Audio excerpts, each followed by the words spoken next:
Recording in progress.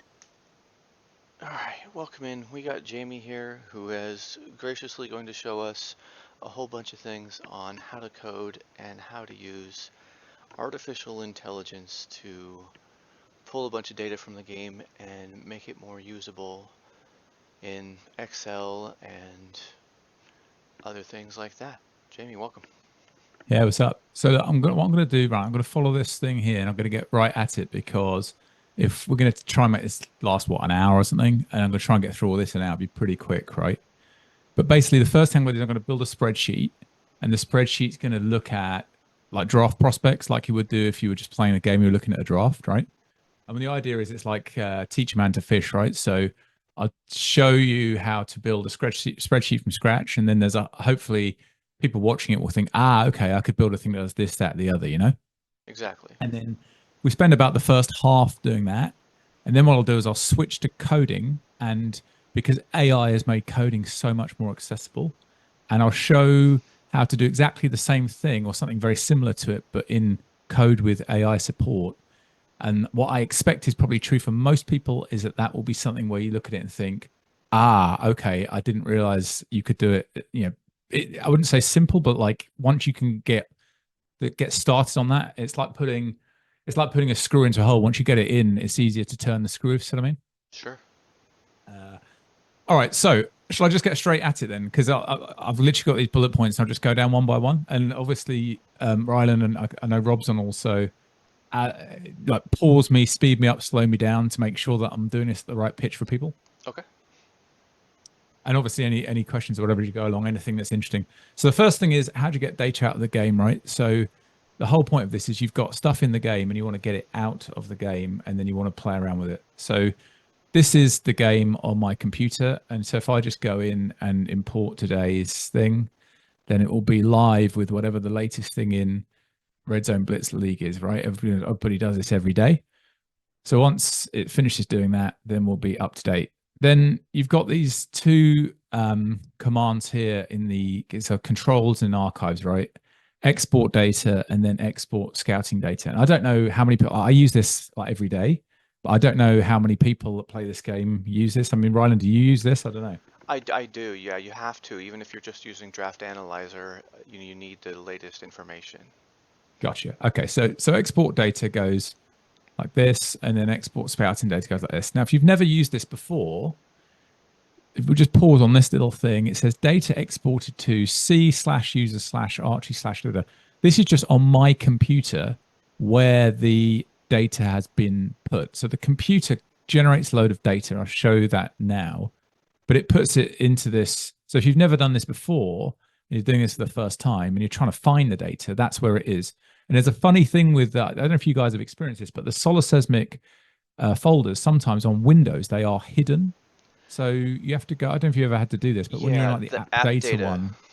Yeah. So when you get to this app data one, I'll just do it so that if someone's doing this for the first time, sometimes it just doesn't come up and you have to right click, go to properties and show hidden, I think it is. And then I'm not going to do that in real time because it takes ages, but like you have to do that, right? Maybe it's the one before. I can't remember. Like, it's the one before. I'm sorry. So anyway, mine it's set and it comes up and I've not got a problem. But if you've got a problem clicking through, that's what the problem is. It's the folder gets hidden by default on Windows. If you can't see it, you can actually type it into the bar at the top where you had that. Perfect. Up here. So in this bar at the top here, you just type it in. Yeah. Just like so with a slash, and then it'll get you through to where you need to get to. Anyway, once you've got to where you need to get to, this is the folder you end up with, and you get all these files, and they're called CSV files. And what I'm going to do, this is it in Windows, but I actually use a Mac, so I'm using what's called a virtual machine to show that. I'm going to click that away for a second, and I'm going to bring up the Mac equivalent, which is here. So hopefully you can see that. This is exactly the same folder, it's just on the Mac. And it's got all these things in it. Now, what we're going to do now is we're going to build something for the new draft prospects in the class. Okay, that's what we're going to do now. And so for that, there's really two you want more than the others. There's one called draft_personal. There's one down here called rookies. But to look at what these files are like, just to sort of what are they? If I open them in a text editor, so if I open draft personal like this, it'll come up like this. And you get this kind of crazy, I'm going to make this text bigger so you guys can see it. You get this kind of crazy file. And at the top, what you get is a load of headings. They're sort of column headings, right? First one says player ID and then blah, blah, blah. And you get a load of low this, low that, low the other. This is the low end of the bars you see on the screen because what this thing called draft personal is doing. Can you guys see, by the way, at the top of my screen, I've got a bar that says Yeah, this yeah. meeting's being recorded. Can I get rid of that? You gotta press There OK you or go. something. There you go. All good. So, okay, so this is draft personal.csv, and it basically says it's your scout telling you the low end of the bars and the high end of the bars. And so that's at the top, it's describing what all the things between the commas mean. And then each row is a player in the game or a draft prospect. So, I mean, it sort of really takes the romance out of the game and you realize that the players basically amount to lines in this CSV file, right? But that is ultimately what it is. And if you look at this, you can kind of get the ones at the start of the low end of the bars or whatever.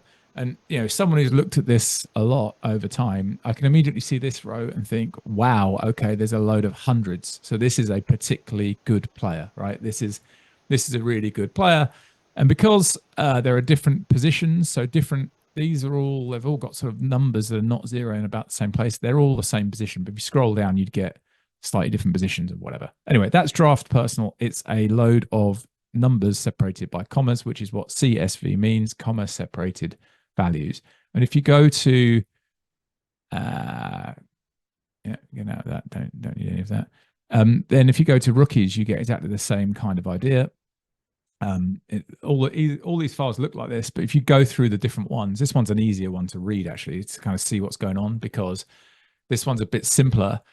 It's got first name, last name, the same player ID, so you can match between the two using the player ID, which is what we're going to do in a minute using a spreadsheet. And then you get whatever. So if you take, here's Alvarado, who was the first round pick. He is number 45599. And then it's got where he went to university and whatever. And the split between draft personal and rookies and why these two files exist is because everyone in the league gets I think everyone in the league gets exactly the same rookies.csv because these are the facts. This guy went to this university. He's a quarterback. He is this height. He ran this much in his combine. His grade is this. It's all the same for everyone. Whereas the one in draft underscore personal.csv is what our scouts think. So we've all got different scouts and they've all got different ratings. So that's unique to us. So when you click export data and then you click export scouting data will create things like rookies.csv, which is factual. And then export scouting data, when you click that, it's going to generate the draft underscore personal. There's another one called players underscore personal we'll get to later, which does the players, the veterans, and then draft underscore personal is for the prospects. And so those two are the kind of special ones, but it creates this analytical problem, which is that it's not all in one place. And so to come back to, I think it was Simon in the first place asked the question, how do you join these two things together, right? So like, how do you make it one thing so you can look at it? And the unfortunate answer is you basically have to do some spreadsheet work to make it sort of make any kind of sense. So that's sort of the starting point. I'm going to pause there, Ryan. Anything that jumps out before I sort of open a spreadsheet and start mashing those two things together? No, I think that's the 101 stuff. That's the basics. You've covered what things are and why there's the need to do more. Okay, so what we're going to do now, we're on these ones now. So the next thing we're going to do now is we're just going to upload them all into a spreadsheet. So because Google Sheets is free, so if you've got Google like this, and you just go Google Sheets, you just get an empty spreadsheet and it's free. You could use Excel, but we might as well just use this one. So if I say BOF draft thing, all right, and that's what we're going to call it. So okay, so the first thing we need to do is we need to import those things, and I've put here what we need to do. We need to go to File, Import, Upload like this. So hopefully this is going to work. So if I go File, Import, Upload, and then I want a file, and then I want in my Red Zone Blitz file, which is this one, and I want draft personal. So that one's going to come in. That's just now uploading that in a way that Google Sheets can see. So that's going to go up like this. Now, under separator type, do we need to press CSV or is it going to figure that out for itself? I think it figures out for itself. Let's see what it does. So I think CSV standing for comma separated values. So Thank you. it does have the option for comma there under separator type. Let's do this. Is it? It's not. There we go. Right. So that's worked. Okay. So it's come in as a tab. And then I'm going to do exactly the same thing again, upload, but now I want rookies. Okay. So let's just do the same. Hopefully, same idea. I'll say, yeah, create new spreadsheet. That's what I want. Or maybe insert new sheet. Oh, insert new sheet. Hopefully, we'll then put a new, there we go, down there. Right. So now we've got, it's exactly the same stuff as we were looking at before, but in a slightly different format. So now what we've got is we've got all these ID numbers, and these are all players. And then we've got all these low. So if I just do that, with clicking this thing, which selects all, if I just double click one of these, it's just going to make it a little bit more readable like this. Okay. So screen, short, medium, whatever. And then that's all low. And then overhead, loads of zeros because, you know, you haven't got punishing hitter if you're a quarterback. And then, but this gives all the bars for all the player positions because it's got all the players. Further down, there's all the other positions. Then high, screen, da da da da da da. So that's the draft personal information we had before. And then we've got rookies. Okay, so rookies, this thing we looked at before, same idea. I'm just going to click that. I'm just going to left align it, and then we're just going to double click those just to make it a little bit neater. So we've got all the quarterbacks again, and then there's that Bucky Alvarado, who's the first round pick. So that's now put all the information we're going to need for what we're doing now. Rookies and draft personal to one thing. I'm just going to drag rookies a bit because it's the sort of first thing we're going to put. Next thing we're going to do is we're going to create a thing that combines the two of these. Okay, and it's not that really. We're going to do it the slightly. I mean, there's an easy way and a complicated way. Okay, the super easy way is just to say, okay, well, can't I just copy and paste this and put it directly next to this? Right? You could do that. So I could, for example, just grab this. Oh, I could grab all of it, in fact, but I'll just take one row for just to show the point. And I could copy and paste this thing here like this because we know that those numbers line up at the top. So we kind of know that would work. But we're not going to do that. We're going to automate doing it because you will find yourself in different situations where, say, for example, you're going to do the players in the game where these numbers don't line up as easily, or you're going to do multiple years of draft classes or something like that. What I'm going to show you how to do now is the more, let's say, skillful way of using the number. So this number features here and it features here, and we're going to this here, and we're going to join them. We're going to tell the computer look it up and combine them. Okay, so I will do this though. I will take these column headings here and I'll put them into this thing, which I'm going to call, should we call it combiner? That makes enough sense, right? Combiner. Okay, so this thing is a combiner, and it's going to combine these two things. So there's rookies, right? And we're going to we know those IDs are the ones we need because that's the whole draft class. And you can see down here, if you click on this thing and click count, there are 853 rookies or prospective rookies, prospects in the draft class. And each year in a FOF draft class, you do get about 800, okay? That's what tends to happen. And then draft personal, we want all this stuff as well. So we're going to just grab that. And we're going to put it in here. So what I'm doing, by the way, I'm using some shortcuts here. It's like Control-C for copy, Control-V for paste. And I've just put them all in there. So now what I'm going to do is I am going to, instead of just copy pasting it all, I'm going to write a formula that tells the computer to go and read in the relevant tab for the right number and go and come back to me with the right thing. Okay. So I'm going to use index and match. I don't know, Rylan, is that something that you use or? Nope, that's a level past me. Okay, cool. So what I'm going to do, I'll do this slowly, but it doesn't need to be super, it's not the most complex thing in the world, but I'm just going to, this is the first, I guess, there's probably going to be 5 or 10 in this, hour or so things that I think sort of are the skills that really make a difference. Like if it's not in this context you use it, you'll probably use it in a different context. This is the stuff that I lean on heavily when I'm doing this kind of stuff. So what we want to know is well, before I write anything in here, what we want to tell the computer to do is go down here, find where this number sits among all these various numbers, and then go and pick up something else. So we basically want it to go, all right, I want last names, okay? And what I want you to do, computer, is go and find the last name that's consistent with, say, 45594, right? And any human, it's obvious. You go, okay, 45594. We need to be in this blue thing. We just make our way down. That's the one. It's holiday. Yeah, obvious. But for a computer, you need to break that right down. So what you have to say is this: we say index, build an index computer of all the things here. So what I've just done, by the way, to select all like that, you can just select with the mouse if you want, but shortcuts, I'm holding in like Alt or Command on, it's Command on a Mac, and then I'm holding in Shift, which just selects it all at once. Index that. That means go and build a kind of, like this orange thing. Right? Go and build us a block of things that I'm going to ask you to come back to later. Right? And then do a comma. And then we say, okay, which one? And the computer's going to say to you, well, which one do you want? And you say, well, what I want you to do is I want you to match what's in this cell, 45584, against what's in this group of cells. Okay, so I've selected the group of cells that's right next to the orange ones. I've made these purple ones. So I want you, computer, to go and match that purple group of against.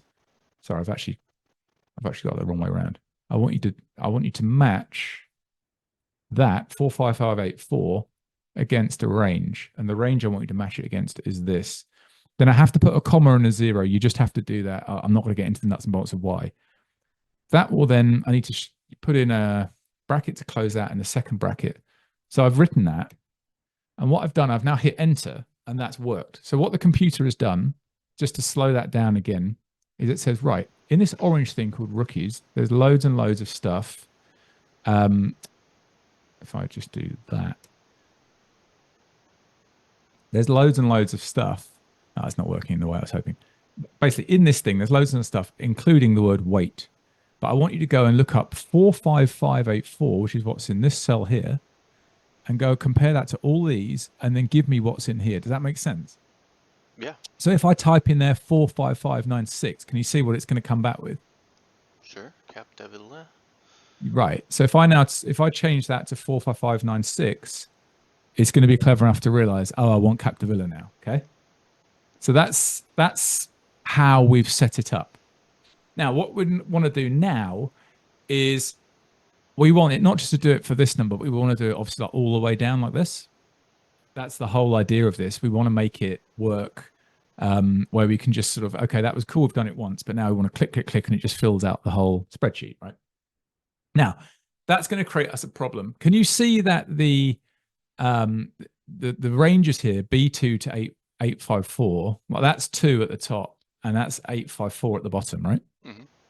The trouble we're going to get, if we just copy paste this, you know how it is when you've got, like, say you've got this in a spreadsheet, 1, 2, 3, 4, 5, 6, 7, 8, 9, right? And you say, I want it to equal that.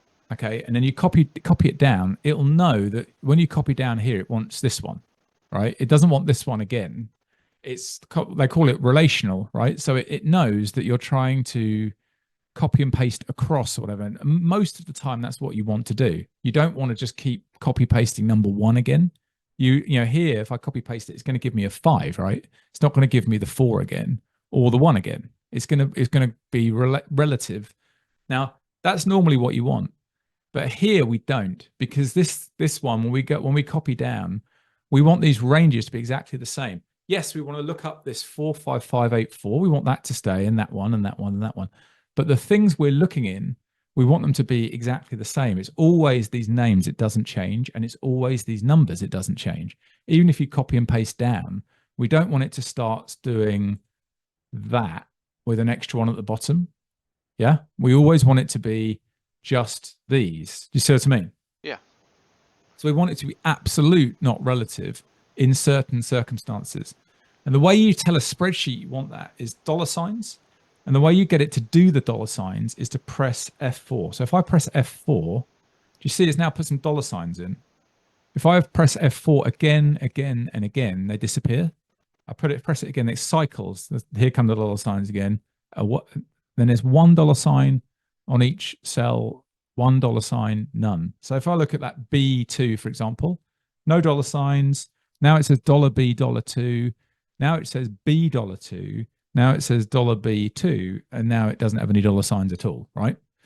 that's telling the spreadsheet to do 4 different things. Now for this one, we just need to do that one is keep the B the same, keep the 2 the same, keep the B the same, keep the 854 the same. That's what we want. And then we'll do the same with this one. Keep the A the same, keep the 2 the same, keep the A the same, keep the 854 the same. That means here, keep the A the same, keep the 2 the same, keep the A the same, keep the 854 the same. Don't change them, right? And the computer now knows that when I copy this thing from this guy down to the next guy, it's done it. So instead of it saying B3, B855, it's kept it the same. Yeah. Mm-hmm. Now, that's cool, but it's not quite what we want. It is close to what we want, but it is not quite, because what we want to do as well is I want to be able to copy across from last name to first name and for it to work.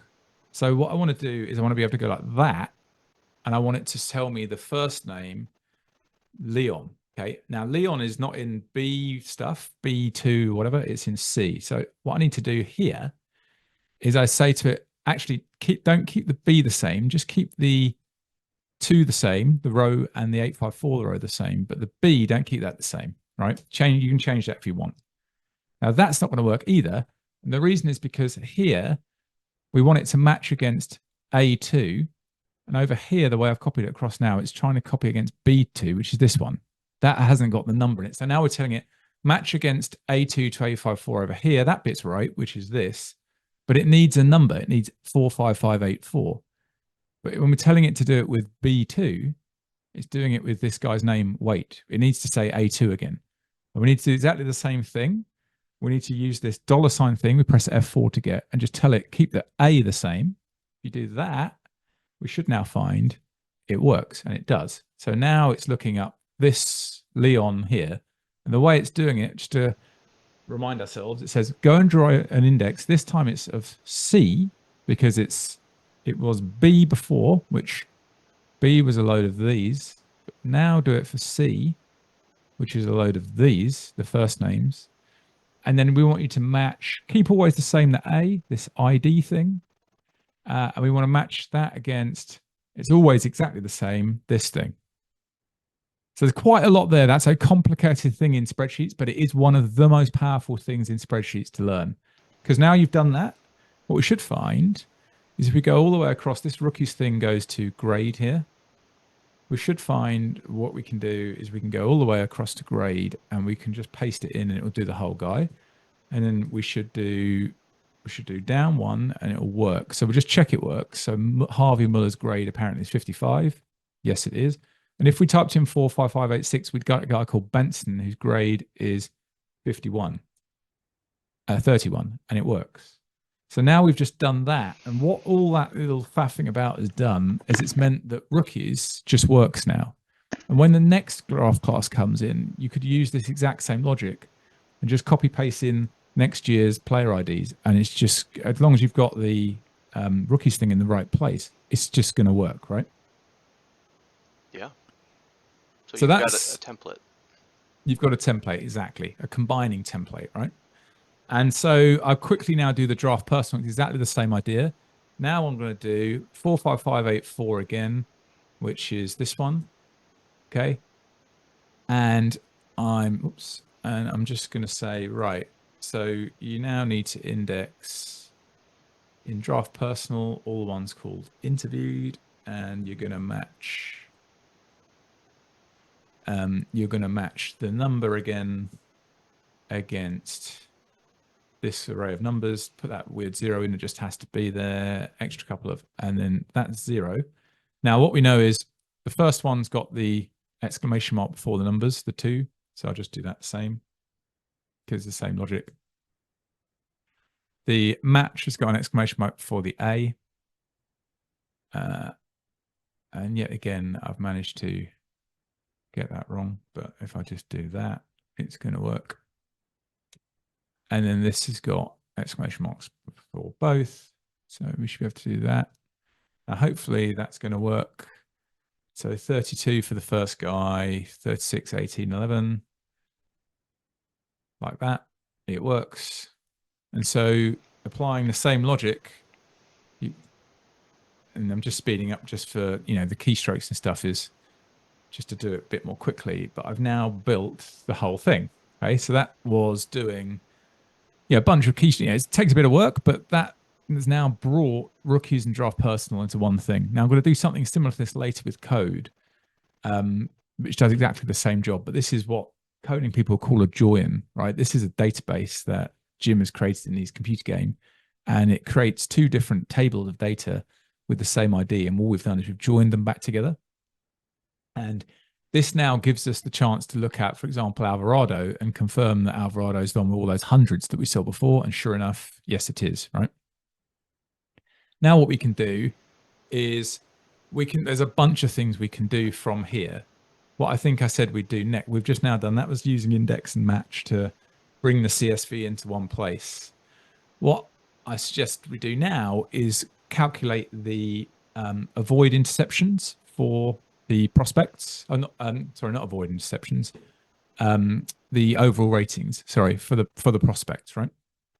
So let's come up with a sensible overall rating for these guys. So I'll again just bring this into sort of make that look a bit neater. Now, what I'm going to do is, in order to do that, to try and keep things simple, I'm just, instead of it being in this sort of combine of all these formulas, what I'm going to do is I am going to make it just a bunch of values, okay, to keep things a bit simpler. So this is I can't remember what year we're in the game. We are in the 2067 draft, yeah? So what I'm going to do is I'm just going to create a tab called 2067. And I'm just going to, what I'm going to do, I'm just holding, if I hold Alt here or Command on Mac and you just Shift and go down and right, we just select everything. Control and C to select it, copy it. And then if I do paste special and then the values, so now it won't do the formulas, but it'll do the actual numbers. So here, for example, it's 510 as opposed to index, match, blah, blah, blah, blah, blah, all that stuff. So this is just making a super simple table now of just all the players and their data, right? And what you can do with this is you can start to filter it. Okay, so that's the next thing here. So you can zero in on the interesting stuff. So again, if I use the selecting all thing, and then on sheets, you create a filter. And again, Rylan, is this stuff that you do? I don't know, like, is this... Yeah, filtering is crucial. You got to be able to filter. Okay, so what we've got here, this thing called filter, I can now click on these little arrows, and I can, for example, if I hit clear, and I go down and I could just have like just the running backs, or I could have just the quarterbacks or whatever, right? Just the punters, all the important one, right? So that then comes back to everything. So what I'm going to do now, I think, is if I was trying to sort of just demonstrate to someone what the sort of thing you can build if you want to, I'll just focus on the quarterbacks and I'll do their overall ratings, like just an estimate of their overall ratings. So I'll take this filter off, actually, because it's all sorted by position. I'm just going to delete everybody who's not a quarterback. So everyone from here downwards is not a quarterback. So I'm going to delete them. So we've just got the quarterbacks. Then I'm going to just rush across here and I'm going to delete all of the rows that aren't relevant. So this one called low future one, I'm going to make, that's not relevant. All these ones called low future, this, that, and the other. They're all not relevant. Things like getting downfield, all the wide receiver bar handles here, all this stuff. We're just going to delete all of that. They've got the kick holding because that is there for a quarterback. And then we're then, I think, into the high. Yeah, now we're into the high, and the same idea. We'll just delete all the columns that haven't got any data. This is just to try and make this a bit more wieldy, so that I can just sort of demonstrate what to do next. The one I used to have for this, calculated all of the, when I used to do it on a spreadsheet, I don't anymore, I do it in code now, but it used to have all the positions at once. It was a bit of a jumble, really, but it worked, and it worked like for a few. In fact, the first time I ever did Red Zone Blitz, I had a bunch of spreadsheets like that, and I did a mock draft. I don't know if anyone remembers me doing that. Anyway, right, so this is this. What we'll do now is we can use these weightings that Greg Stelmach created a while ago to estimate the overall ratings for a player. So if I go and I just grab this, so this is all posted on the here on the Red Zone Blitz website. So Greg's figured this out years and years ago, like 10 years ago or something. And this is the weightings that get you to the overall rating. If you've got like a 70 rated quarterback or something, this is how you translate from the bars to the overall. Now we've got the bars here, right? We've got low and we've got high. So the first thing we're going to do is we need to calculate a mid, because I don't know about you, Ryan. I like to calculate off the mid when I'm looking at players. Yeah, that So I'm seems just like the going to, first way to do it. yeah. So what I've done is I've just taken the low bars and I've just copy pasted the headings next to the high bars just to make sure that they're the same. Yeah, just to make sure I've not missed something or done something wrong, and I haven't. So that's cool. So then I'm going to just create a load more columns to the right here. Just select it and put insert. And then what I'm going to do is I'm going to put those headings that say low. I'm just going to put them here. Then I need these to say mid, and I don't want to type it in every time. So what I'm going to do is just a little bit of spreadsheet mucking about. So I'll ask the computer to figure out how many letters there are. That's not right. No, not how many letters there are. This one, length. And then I'm going to ask it to I'm going to do that. And I'm going to do that -3. And hopefully if I do that, it's going to give me that without the first three letters, which is the LOW part, which I don't want. And then I'm going to do something called concatenate, which basically say put the word mid in there and then that, and then it will just replace it with mid. And if I do that all the way across, and then if I copy that and paste it in as values, which I did just now, it just does the job of replacing the low and the high with mid. And then if I just do a calculation, so equals, which one is this? It's screen passes.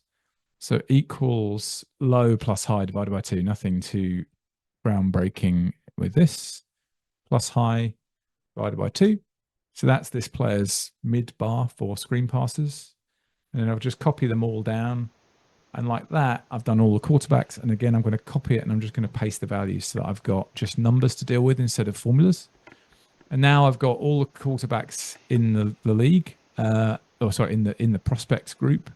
And I've got basically their mid bars. So all these low and the high, I mean, they're interesting, but for the purposes of what we're going to do now, I'm going to do it off the mid bars.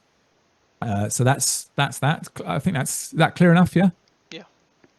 Okay, cool. What I'm going to do now is I'll just put on the same screen, I will put the weightings. So the weightings, well, now I've got all these mid things. So with screen passes, for example, has got a weighting of 20. And I'm just going to type these. So 20 for screen, 19 for short, 22 for medium, 22 for long, 15 for deep, 24 for third down. Run frequency is scramble frequency, and it's 0. Accuracy, 23. Timing, the one that always surprises me and always makes me think that Zach found out something super smart about this game, 0. Doesn't make sense. Does that make sense to you, Ron? Doesn't it? Can't. Sense rush, which I think is the most important bar, has only got a weighting of 8, so it doesn't have a high weighting in the overall, which is how you can end up with players with weird overalls, low overalls, and still be good players. 2-minute offense, kick holding is another 0, and that's all the weightings, yeah? Now, the weightings add up to, hang on, I'll put it down here. They add up to, where is it? 171. And then I think to just get the percentages, you just go 20 divided by, and you do the sum of, oops, do that again, equals 20, that number there, divided by the sum of, and exactly the same as before. We're going to add all those up, but we're going to add in those $ things that tell the computer don't change as we copy and paste along here. Keep that the same. So here it's going to be 20 divided by that thing, and then the next one is going to be 19 divided by that thing. But the denominator here, we want it to keep it the same each time. And I'll make this a percent just so it's a bit easier to see what's going on. So 11.7%. So basically what that's saying is, according to Greg Stelmack, these add up to 100, so it works. 11.7% of a quarterback's overall rating is because of their screen passes bar. 12.9% is because of their long passes bar. 13.5% is because of their accuracy bar. 0 is because of their timing bar, bit weird. 0 because of their kick holding, and so on and so on. Do you get that thing on the timing? I don't get it at all, right? No, I don't get it. Now, what we need to do now is we need a calculation that basically says, okay, for this, oh, actually, I'm going to do one more quick thing. So just to make this a bit easier to read, if I go view and then freeze. And then I'm going to freeze it there. And I'm going to freeze it there up to the row and the column. And I've got that slightly wrong. I need to just tweak that up, tweak that over. That's just telling the computer, keep this stuff in the same place. And then I'm scrolling over here so we can see a bit easier the headings here. Yeah. Just so when we look at these quarterbacks, because we were the low and the high stuff's all very interesting, but we care about the mid, right? Now, what we need to do now is turn this into a calculation for each of these guys of their overall. So what I'll do now is I'll insert another column to the right, and I'll put Stelmac overall. And what we need to do is we need to go for each quarterback. We need to get these percentages don't change. So we need to, like for this guy, weight, we need to do 11.7 times 43.5 plus 11.1 times 11.5 plus 12.9% of 11.5 and so on and so on. That's clear enough, yeah? Mm-hmm. Okay, so the way that we can do that in one fell swoop in the spreadsheet to make it quicker, there's a thing called sum product, which is basically what I just said. Multiply a row by another row. The language they use is array, okay? So if I go here and select this load, and I do the thing and keep talking about the absolute references, because we always use this one. Where the players, we're going to do the first row for the first guy, second row for the second guy, third row for the third guy. But for the constants, the percentages up here, we always want those to be the same. So I press the F4 again, and that's telling it, okay, do a bunch of row by row calculations, but always use this orange row the same. Don't change it. And then we want it to do these ones. So for this guy, weight, I'll just select it by my mouse there. So that's what we want for weight, for example. And that's given me a number. Weights, according to this, a 21 rated QB. Yeah, is not very good. And if we go into the game and just quickly look at weight, see if that's actually true, because obviously we've just built all these spreadsheets, but does this actually relate to the game? Let's look up a guy called Weight, who will be at the bottom here. I'm pressing the wrong thing. Weight. Yeah, Weight's not very good. The only thing he's got for him is timing, and we've just found out that in Stelmac overall land, which is the game, then you don't get any credit for timing, right? So Weight's a 20 rated prospect, yeah? So coming back, that was Weight. If we now just copy paste down here like this, the next guy, Muller, is higher, and so on and so on. And I'm just going to go down and do them all. Now, what you can do here is if I now just take this and just copy paste up here, you'll get an error or you get 0. But then that's kind of kept the spreadsheet, that's kept the formula. That's how I've always done it. So if I ever need to copy paste this down again, it's kind of there. But I can also, like, I can just delete it or do whatever, and then I can just build it again. And the reason why I want to be able to do that is because what I'm going to do now is copy it again, and I'm going to do that paste special values thing again. So it's not a bunch of formulas, it's just a bunch of numbers. And the reason why I'm doing that is because I can now do a filter again. And now it's not a load of calculations that will recalculate each time. It's just a load of numbers. It works quicker and it's less likely to change or make a mistake or go wrong. And now what I can do after all that work is I can sort it like this.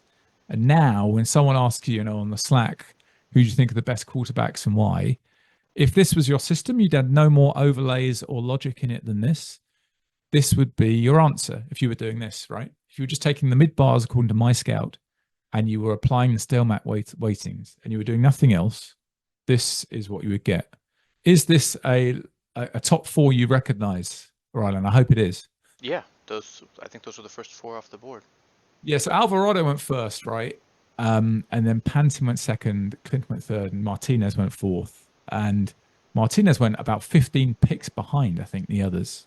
Yeah. And at the time, I wrote in the Slack, I was a little bit surprised by that because I don't think these guys are identical. There are combines too that we haven't really got into in this. So if you look at the combines, with the Sol one being an important one, Pantin stands out as having a higher Sol one than the other two, for example. And of course, if you were building something more sophisticated than this, and many people have, I'm sure you have, Rylan, and it gets layers and layers and layers more sophisticated until at the very top of the hill, you've got what Matt Powell and Zach do. There's a whole bunch of other things you can do. A few top tips from me. This overall column here, in my experience, is overrated by about 15% on average. So if you just did 85% of this, right? Oops. If you did 85%. Oh, can't type. 85% of this, and you just did that multiplied by, and again, an absolute cell reference, always 85. That is probably, with the exception, I think, of Alvarado, who I think is more likely to hold at that level. I think these numbers here are probably a more sensible estimate as to the ratings. And even this one, like this Muller one, looks high, for example. Does that look about right? You don't get, this many 40 rated quarterbacks in every class, right? Right. You get 3 or 4, and you normally get 2 or 3 in a normal class, 2 or 3 good ones in a normal class. This does look like an unusually strong class. There are 4 quarterbacks in this class, right? It looks like, anyway, unless one of these guys busts. There are 4 usable guys, and there's probably 2 really good guys, depending on how this panting comes out, because Alvarado will come out, I'd imagine, unless someone gets really unlucky, right? Is that partially explained by the high end of the bars going up to 100 sometimes when we know that those bars aren't really 100? That's got to be right. I reckon that's part of the puzzle. I think the combines affect the interaction of the combines and bars. Thank goodness no one's ever managed to fully solve in this game, which is brilliant, because if someone solved it, then the game wouldn't be as fun, right? Pure dumb luck as well as part of the puzzle. Systematic overstatement of the bars. They're all overstated by something like 15% on average, is my view. And then a bunch of other stuff that I don't know. I mean, you tell me, Rob, tell me. There's a bunch of stuff, right? There's all kinds of things that I don't think we really systematically know about this game, about the way the draft work, which is absolutely awesome, right? Sure. So the other thing that's on here is, there's things like the grades and all this stuff. Okay, I'm going to just look back at this. We've got as far down as there. If making a spreadsheet that does that, if someone was watching this and they say, well, I always kind of wanted to know how to do that, but fuck me, that looks too complicated. I don't want to do that. So a couple of things. First thing is, this already exists. I built this years ago, and it just does the same job for quarterbacks. You can just type in there 1 quarterback, and it gives you, this is actually, no, this is not quite, that's not right. Start again. It gives you the weighted bars piece to get you down to here. It then does an over and avoid inceptions estimate, which we're not doing for prospects because we don't know their actual rating. We're going to come on to do that for the players in a minute. We'll use code to do that. So what we've just done is for prospects, because we don't know their actual current and their overall rating, we can only estimate what it will be, and that's as far as we can get. With a real fake quarterback in the game, like if you take, my quarterback in the Jets team, then we know what Stelmach's weightings would estimate, and then we know what the current rating on the screen is, and that difference is some combination of the avoid interception hidden rating and the avoid fumble hidden rating. And nobody knows how to split those two, so we just tend in the community to just say that's the avoid interception rating. And so that is a big thing that people track, and we need to for a veteran player, we need to calculate that. Now on the spreadsheet here, I could do all that again and show you how to do that, but I think what the quickest and best way to be useful in this is I'll pause on the spreadsheets for now. And what we're going to do, we'll do the avoid inception thing, but we'll do that with code and AI so that we can do the same job, but with a different set of tools. And then for some people, that might feel easier, might feel harder, don't know.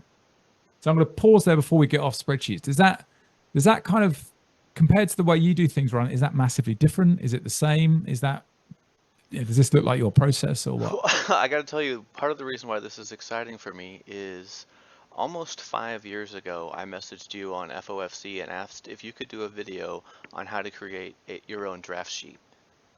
Yep. And in those 5 years, I still haven't figured it out. So I'm learning as everybody else is going along here. So I don't have a process like this. Cool. I mean, look, if what I did when I first got into this is I did this, and then I went through a process of realizing that what you could then do, of course, is you could build something like this, and then season on season, you could build ever more prospects. You could, the next year could go below, and the next year could go below, and the next year, and then you could get some sort of way of looking at how the prospects panned out. So you could start back testing. You could start saying, okay, well, does it make any difference if, this combine's high or low, or what combine is consistent with this bar and whatever, right? You start doing correlations between the two. So for example, let me just show a really, really simple example, right? So let's do correlation to solar seismic, yeah? But what does the solar seismic score actually do in this game, right? So I'll say, does it change agility, right? And if I do correlation, so again, I'm going to use the absolute cell reference idea. So this is all the solar seismic scores in this class, and I'm going to say, keep that the same. Now just do for, I forgot which one we just did, agility. So, does it make a difference? Is there much correlation between the solar seismic score, can't say that word, and agility? And the answer is going to be no, 0.05. Correlation is like 1 is it's like always the same, and -1 is always the inverse, and 0 is there's no obvious relationship. Yeah. Mm-hmm. And then I do jump, actually, oddly a bit more, this one. And then you can go all the way across, right? Just sorry, I shouldn't do it to where when I go to here, I've got a load of actually I'm going to do it higher up because it's let me just put this at the very top here. So Corel like this of the solar seismic, because what this will show you is which bars touch which, and obviously with more data you'll get a more clearer picture. But you can do an analysis like this to quite quickly figure out which bars and which combines are this. Now obviously if you use Analyze It, Greg Stelmack's done all this and he just makes it a green bar or whatever color it is, I can't remember. But sure enough, you'll get over here and Sense Rush is highly correlated with a solar seismic. When we know this, right? Read defense is highly, and we also know intelligence is for veteran players, and it probably has something to do with avoid inceptions as well. But we don't have that on this screen, for example. So you can start using this kind of analytical stuff to really start to drill at the game. And like I said, I think on the Slack the other day, I don't know if you were on it, the risk starts becoming that you kind of like get the game oversold, but not solved. But not many people have done that. I only think really Zach and Mount Powell have really scratched the real prospect of oversolving the game in a sort of worrying way. It's quite a hard game to figure out, right? Yeah, I don't think anybody watching this to learn how to build a spreadsheet is in danger of oversolving the game yet. For sure, for sure. I mean, yeah, exactly. But this is there you go. So that's spreadsheets. So I'm gonna stop spreadsheets now, and I'm gonna switch to code, and I'm gonna get to AI because I think AI is probably the most interesting part. So what I'm gonna do now, the plan is I'm going to go back in here with all these CSV files. I'll just get this out of the way. And what I'm going to do is I'm going to do I'll do the quarterbacks, but I'll do the quarterbacks in the game who have like already, are players in the game, not draft prospects. So what we're going to do, it says here, we're going to combine players personal and player information this time. Now we could use other one. There are useful things in this other one called player record, but we'll use players personal, which again is a bit like draft personal was. We'll just open them again with text files so you can see what we're actually going to do and what we're going to tell the code to do. We're going to say, right, these are a load of players. And again, it's kind of a bit of and it's exactly the same logic. This time it gives you their current bars and it gives you their potential bars, which it calls future bars, right? So let's say you had, I don't know, my quarterback, DJ Ignatiak, right? It would give you all these current ones and it give you and one of these numbers is the player ID for Ignatiak. And I don't know which one because I'm not a computer and I can't read it all like that. And so what you do, instead of players personal, which is the one we've just looked at, you look at one called player information. And player information is this one. And player information has got a load of first names, last names, whatever, the round they were drafted, whatever. And then it's got the actual name. So if I go Ignatiak, just do a file find. Is it even going to be able to do it? There you go. Apparently, DJ Ignatiak, my quarterback in this, is player ID number 44753, right? And I'm not going to do it because there's only so much time that it makes sense for this video to take up. But if you looked at this one called player record, this has got even more stuff for the players. It's got things like their team they play for, which is obviously important. It's got their personality and leadership. For those of us who are into affinities, you get the other one, the player information's got the day they were born, so you can do the affinity group and all this stuff. And of course, Quick and I are a bit OTT on the affinities, and part of the reason it's easier for us is because we've got all this stuff built out, right? So we don't have to go back and look every time. It's all just sort of being done automated for us. And I'll show now how I do that. So first we need some coding software. So I use one called Visual Studio Code. And I'm just going to bring it up on the screen. Sorry, guys, just one sec. Okay, so this is my out of the park baseball one I've just been working on. And what we're going to do is we're going to create. Actually, sorry, now what we're going to do first, ignore that. What I'm going to do first, before we go into the coding stuff, I'm just going to create a folder just to make this a bit smaller and simpler as a problem with the CSV files I just said. So we're going to call it, I don't know, FOF Monday, right? Just to give it a title of any kind. And I'm going to drop in here just the two. Instead of, I could tell the code to look at this folder, but to make this problem a bit simpler in the time available, I'm just going to say, give me players personal. I'm just going to cut and paste it. Players personal, copy there, just paste it in there. And we're going to do, what was it? Player information, right? Again, I don't know, Ryan, you're familiar with all this, right? You do this? I don't know. Yeah, this makes sense so far. Yeah, okay. So we're going to have a thing called FOF Monday. It's going to be on my desktop. And then I'm just in this VS Code, I'm just going to open a folder. And I'm going to open the folder that I've just created called FOF Monday, this one. So now what we've got is, okay, so I'm going to just explain what all this stuff on the screen is, and I'll do that as well. So this is a coding environment, okay? They call it an IDE, Integrated Development Environment, which is like an OTT computer language for, it's a coding thing, like it's a coding editor, right? It runs code. It knows how to read code. And if you tell it to run code, it runs it like code. So you can type in text, and instead of it thinking like this is a, like this is a Word document, it knows that it's computer programming, right? It's code, and it needs to run it like code. Now, the trouble with these things for a beginner coder is they are really, really complicated to set up, like ridiculously complicated.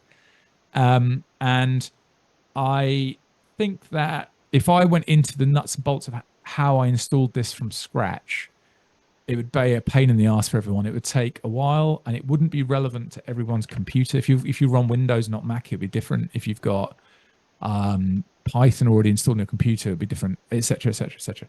The way I'll deal with that, Ryan, is that there's a YouTube video that, fun enough, I put out a video this morning on YouTube about out of the park baseball, and it had a link to a video that does all this for people that haven't got it set up. But basically, this bullet point here, you need VS Code, you need Python, and you need this other thing called Anaconda. And how much do all those cost? They're all free. All of this is free. Everything here is, is kind of, because it's like from scratch programming stuff. People don't really charge for this kind of stuff, right? It's all, this is just what programmers use, right? And it's freely available. I will, if you just give me 1 sec, I'm just going to briefly locate on YouTube on my other screen. Let's ignore the noise there for a sec. I'm going to just locate the video I posted like earlier today, because I know that in the description, I went and found a video that does this. Like someone goes exactly step by step through this. And it's exactly, if you're watching this bit and you want to do the coding bit and you're like, what the fuck's he going on about? This is the video you need to just literally go like pace by pace through with this guy and just do what he says. Basically, it's this one: how to set up your Python environment with VS Code and Anaconda. So I'm just gonna put that in this thread. Set up vid referred to. And if somebody thought the VS Code was a little much for them, they could just maybe do this all in Notepad or a text editor. You can. I'd strongly recommend that you figure out do it in VS Code. And if it all gets a bit overwhelming, like what the fuck's going on, ChatGPT is your friend. You literally just open ChatGPT and go, I'm trying to line up I'm trying to set my computer up to do VS Code. I want to do Anaconda and Python. And I'm using Windows, I'm using Mac, I'm using PC, I'm using whatever I'm using. Can you help me do that, please? I'm making it sound hard than it is. If you just go on VS Code's website and install it, it works. And if you then type in VS Code Python and follow what the first website tells you to do, it works. This bit is going to take like 20 minutes, half an hour of just like buggering about with until you can get it to actually do something, right? And let me just show you what it will do when you've got it to work. So you say in this folder, fof_Monday that we put on the screen, which is now being shown here, I want to do a new file, okay? And I'm going to call it main.py. And main is just like, it's the main thing in this. And then .py means it's a Python file, okay? So that's now this code thing knows that this is going to be a load of Python code. Down here, this thing's called a terminal. Are you old enough, Ryan, to remember a computer with a DOS prompt? Do you remember one of those? Unfortunately, yes. Right, okay. So this is a DOS prompt, okay? It's just called terminals. What? It's the same thing. And if I type, I'm in Mac, so it's a little bit different to a PC, but if I type in ls, it's going to tell me, it's like, that's telling me what dictionary, not dictionary, what folder am I in? fop_Monday, we know that. What else is in it? Main.py, this empty file that we haven't done anything with yet, and then these two CSV files. So that's kind of where we are. This next thing is a bit different and it's a bit more complicated, but I'm going to load my Anaconda environment. And what that means, I'm going to type in this thing. This will be different for others, but I need to activate a Conda environment, okay? That just means, so Python is one of the things that this code editor is going to use to render code because it's Python code. But what I'm also going to use is some again, free, bog standard, completely standard data science packages, okay? Packages means it's like a clump of code that someone's already written and kind of put on the shelf. And we need to use one of them, which is why I'm using this thing called Anaconda. Anaconda brings together a load of stuff that data science people use.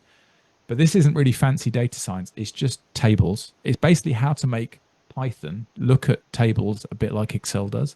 And there's a package, the most important package that we're going to use, I think we're going to use now, is called Pandas. It's a ridiculous name, but Pandas is just a thing that Python uses to do tables. I recognize this is all sounding pretty complicated, but once you get it set up once, you basically won't have to think about it ever again, right? It's just a thing, right? Now, when we're going to do that joining two things together in a minute, we're going to use tables of data, which means we're going to use this thing called Pandas, right? So that was a large intro, okay? That was a lot of like stuff. Now what we're going to do is we're going to reach our friend ChatGPT, right? So can you see my ChatGPT is now open on the right-hand side? Yes. Okay, cool. So first thing I'm going to do is this. So I paid like $20 a month for ChatGPT now, which means I've got a range of models that I can access. The free model for ChatGPT, which you don't have to pay money for, is fine. These ones are better. You can pay $200 and get still better ones and different rate limits and stuff. But I'm going to use O4 Mini for this. O3 is the slightly scary one that you read about on the internet, right? Which is just like ridiculously able and slightly freaks me out. O4 Mini is the one I use day to day. And GPT-4o, I think, is the one you get for free. I think, don't quote me, but I think that's the one. But anyway, O4 Mini is the one we're going to use for this. It's not the super high advanced one. And then I'm going to click on this thing and I'm going to tell it to work with code. And all that means is ChatGPT is clever enough to know what's in my window on VS Code and it can just keep an eye on it. So when I tell it to help me with my code, it knows what the code is already. Yeah. Okay. Now at the minute it knows it's blank. So what I'm going to say is what I want it to do. So I'll say, please write Python code. I always say please, which is a very British thing to do. Yeah, very British. If you say please and thank you, the thing actually does. I genuinely think it helps. Please write Python code to join to read two CSV files into two separate data frames. Data frames is just a Python word for table. If you said table, ChatGPT would know what to do, right?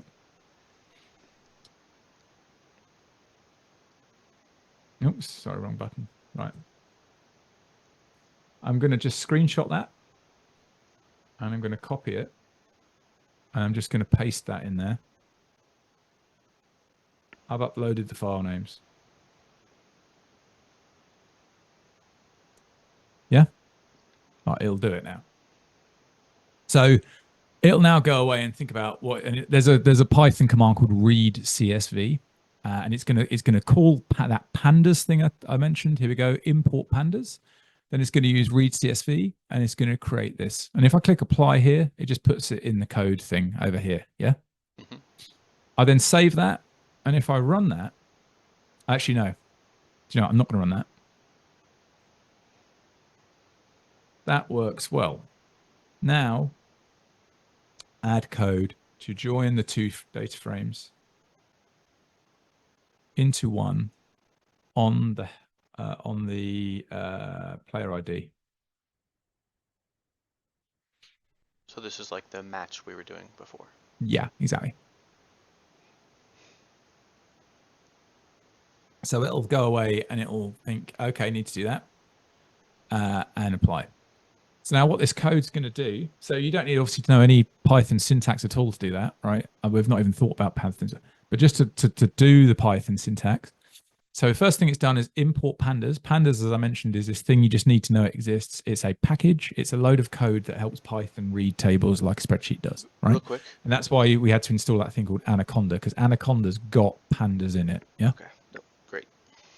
So then it says, okay, read a CSV file called player information. Call that a table called df info. Read this other one. Call it this. Right. Then it says display the first few rows. We don't actually need that, so we're going to delete that. Then it says merge the two together into one thing using the player ID, which is just like we did in the spreadsheet. Then once you've got the new one called merged data frame, merged df, just do when it says head, it just means give us the first like 10 rows or something. If I go up here and type in Python, telling the thing to run Python, and then main.py, hopefully what it'll do is it'll now actually do what the code wants. So all being well, it won't just break and I won't have to spend the next 5 or 10 minutes debugging live on TV, because that wouldn't be very cool. But the reason why it's taking a little while the first time is because hopefully, all being well, it's going off to remind itself what's in pandas. Okay, we've got an error. Something's wrong. I bet I know what's wrong. So if we copy and paste the error, this is just live how you do it. Copy and paste. When I run this code, I get this error. And I think I know what this error is going to be. So in the rows of the spreadsheet, there's like 2 or 3 players where they've got nicknames, and the nicknames bugger up this kind of coding. Yeah. And here, sure enough, if you've got bad lines, skip them. Okay. So on bad lines, skip. So save that and now try to run it. And hopefully this time, because otherwise we will be debugging like crazy. Right. It's done it. Right. So now if I open this, it's figured out how to do all that. And now it's got this thing called merge player data. And it's got absolutely loads and loads and loads of, it says it's got 190 columns across. And now we need to be able to see this thing. Okay, thanks, that works. Now add code to export a CSV of the merged data frame.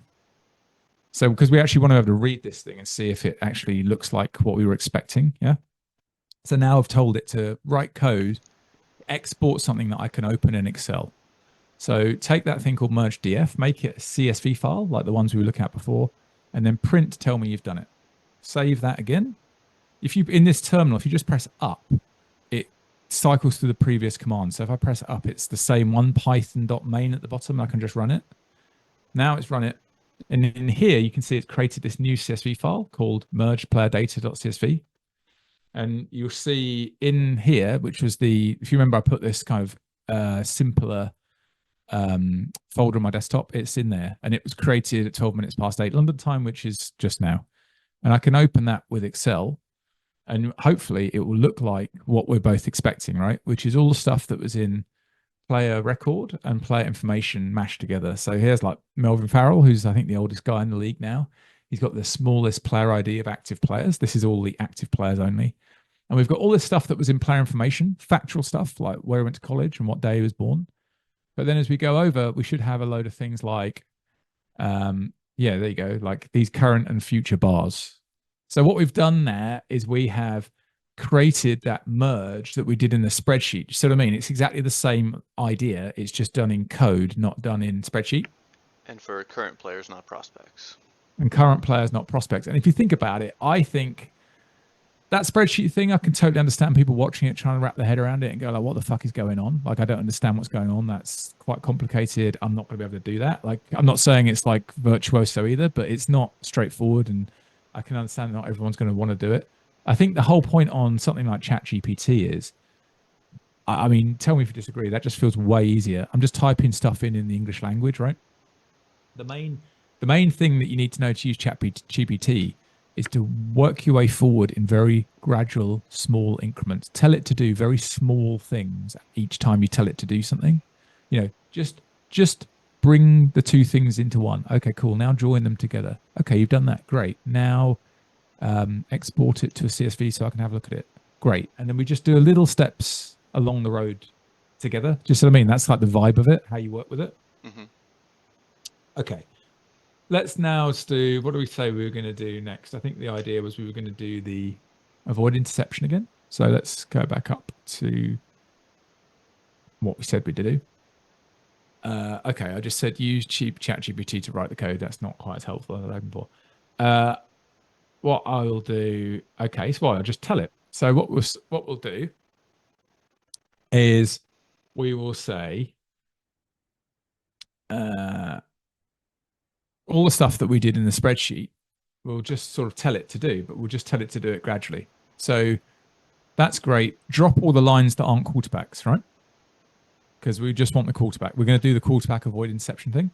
Right, so we got a filter for quarterbacks. Yeah, so we'll just say to keep this simple, we'll say that's great. Now add code to drop all the lines where position, which is this. Okay. Oh, sorry, ignore that.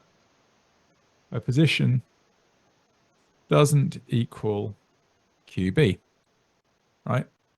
So it will go away and have a little think about how it's going to do that. And it even tells you how it's thinking, right?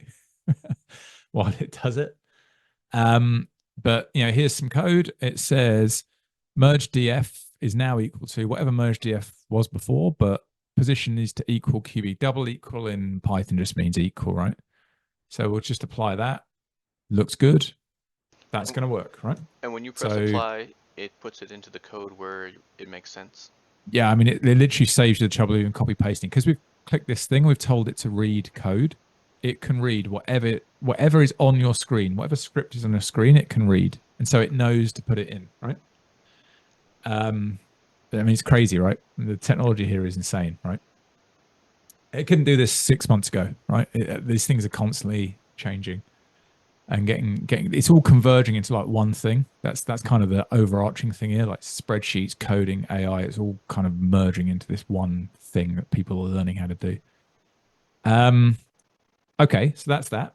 And if I ran that again, it would work, right? I might as well just do it. I might as well keep a little kind of workflow going. I'll get rid of it in Excel.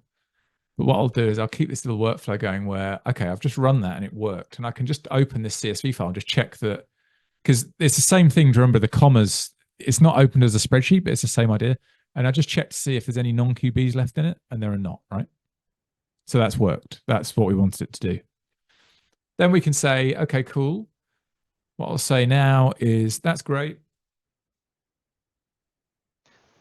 Now, does the spreadsheets you have open account for retired players? No.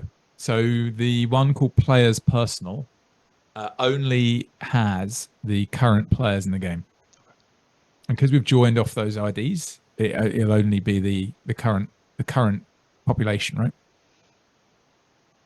I think some of those CSVs that are in where has it gone? This do have every single. I think, for example, player record, I want to say does. Let's just check that. Because I could be getting that wrong. Let me just click there. So if we do player record, you know it's includes retired players when it's got. I know it hasn't. So the ones that include retired players, the player ID started at 1, right? The first season of the game, the first player ID started at 1. Now we're at 33,000 for the veterans and 46,000 for the prospects, right? If you find one where it starts at 1, there are some. I understand the thrust of your question. There'll be somewhere that it's more about like the historic statistics and stuff. Yeah, I just want to make sure people don't have to filter out for retired players. Yeah, exactly. So, but if you use player information, player record, and players personal with those ones, you're all good. So if you just use, for example, players personal as your base off which you get the player IDs, you're going to be fine with the current only. All right. So this works. This is all cool. I think what we want to do now is do the calculation of mid from low and high bars again. So what we want to do there is say something, or we just get, instead of having to like think about it, because obviously, thinking would be all too difficult, we just ask ChatGPT to figure it out, basically. So what we'll do is we will say, let's go, please provide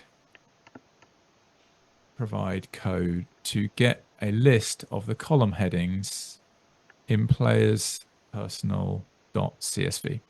Okay. And it'll go away and do that. And we can then just run that. And then we've got all the, I could copy paste it from the spreadsheet. I know that, or whatever. Or I could copy and paste it myself from there. But what I'm going to do is just make the code do it, so that just to demonstrate how to do that. So it says it's added code to figure out how to do that. Now it actually hasn't. So please try again. I can't see the code. And because the reason why I couldn't see it, because I was looking at this CSV file while it was doing it. I wasn't looking at the PY. And this thing can only see precisely what you're looking at. Yeah, so that was my bad. So here it says columns personal is just a list of this. Apply that, put that in there, and then when I run the terminal, save that. It's going to give me a long list of folder of headings, is my guess. So after you make that update, you're using a shortcut with your keyboard to save the Python file and then rerunning the updated version? 100%. So I'm pressing Command and S to save this, and then I'm pressing up down here to get the last terminal command and rerun it. And there we go. And this long thing that's come into terminal is all the column headings that code has asked for. Column headings in players personal. See like that? Yeah. Okay, that's great. Great, thanks. This is the list of column headings. You will see that for some of the skills, I'll better explain what this is, give it a bit more context. This is generated by a computer game called Front Office Football. Each player is represented by a row. There are various skills in the game with a low and high skill level for each player. I want to calculate the midpoints. Now you can't handle sending typos to ChatGPT, but it would correct for your typos, yeah? It would, and it even corrects for writing in British English, right? Provide suggested code for how to do this. All right, so it's going to, oh, actually, I haven't given it the list of column headings, I forgot. So it'll ask me for the list of column headings.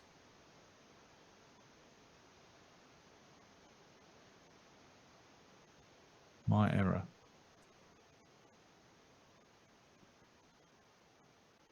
Sorry, these are the column headings. Let's see if it's smart enough to do this.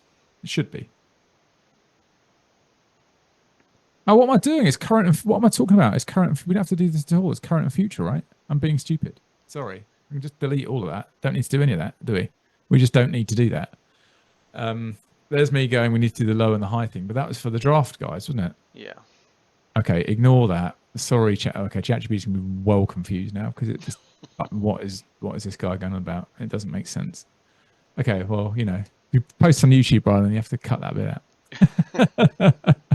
All right, so I've for good order, I'm going to delete that from my code. I mean, don't, because it's just my stupidity, right? But I'll delete that from the code. I'm going to hit Control S. I'm going to run it again, so it runs without all that funky stuff that's wrong coming out in the terminal. Sorry, that's my mistake, right? Okay, we're back. So what have we got now? We have got, and it's also it's displaying this a couple of times just because 2 columns. We don't need 2 columns. We just need like that. So if I just run it now, it won't do the table twice. It'll just do it, or will it?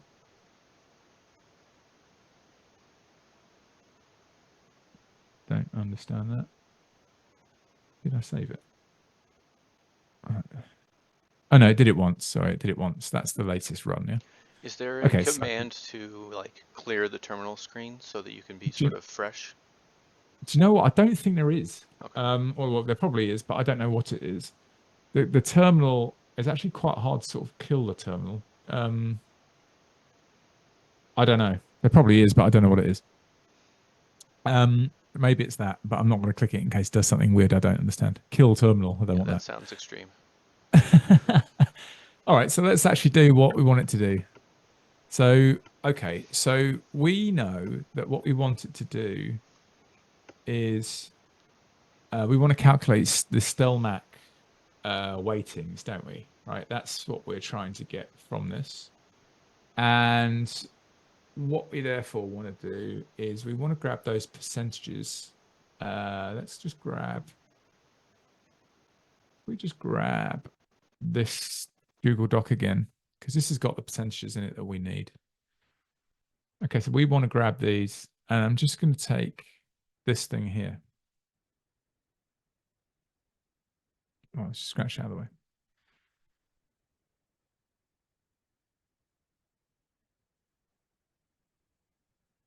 I'm going to save that. Okay, I'm going to go in. I'm just going to say kind of a filler thing to ChatGPT just to make it kind of to reset it. Okay. Can you read my code now? I've got it working well at the moment. Working well at the moment. I know it's you probably don't need to do this much, but I do it just to sort of it's like cleaning its palette almost, right? Not like stopping it getting confused by all this stuff, which proves to be wrong. We're now going to work on a new feature. Now going to work on a new feature. Is that clear? And it will come back saying like, yeah, it's great.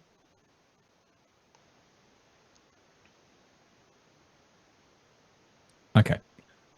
Now I want to add a new variable called Stelmach current.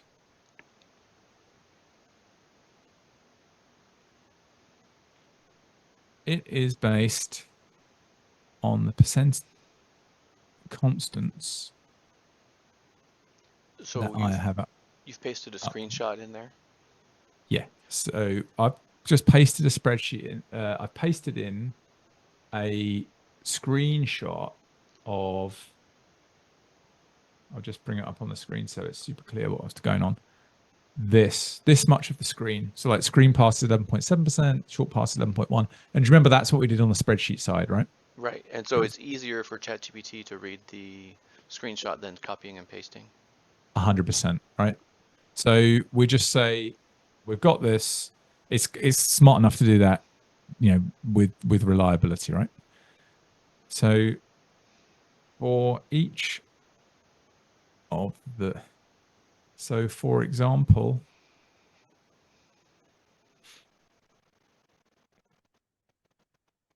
I want the new variable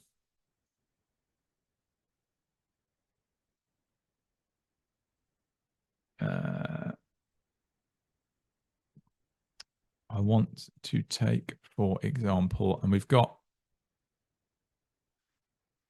it was current screen passes, right?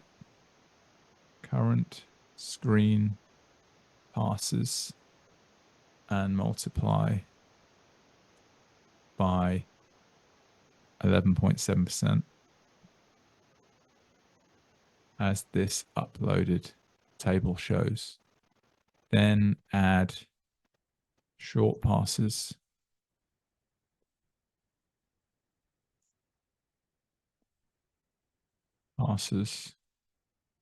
multiplied by the correct constant, and so on for each of these. Right, let's just see, provide suggested code for me to review. Let's see if it does the right thing. Now, it probably will, because ChatGPT is amazing. So what hopefully it's going to do is it's going to go and get the right ones of these. It's going to get the right percentages from the thing I've given it. And it's going to come up with some code which is like roughly readable, even for someone who doesn't really know much about Python, to look at and go, yeah, that looks like the right thing, right? And we'll be able to sense check the first, you know, by basically getting it to give us a sort of sensible calculation. Right, first thing is, here's the weights according to it. So this is its ability to read this. So screen pass is 11.7. Yeah. Short pass 11.1. Yeah. Timing 0. Yeah. Sense rush 4.7. So that's worked, right? That makes sense. And then it says we'll start a new column called Stelmac current. We'll call it 0. But then for each of the uh, each of the items here, each of things, multiply them together, and then add it to the 0. And that's exactly what we wanted it to do. So that's good. That looks like solid code. All looks fine. Just about readable. So put that in. So it basically says now what we're doing is get the two things, the two CSVs, merge them together, delete everyone who's not QB, add this thing called Stelmac current, which is all these things multiplied together, and then make a CSV out of that, right? That looks like it's going to work. So we'll run it.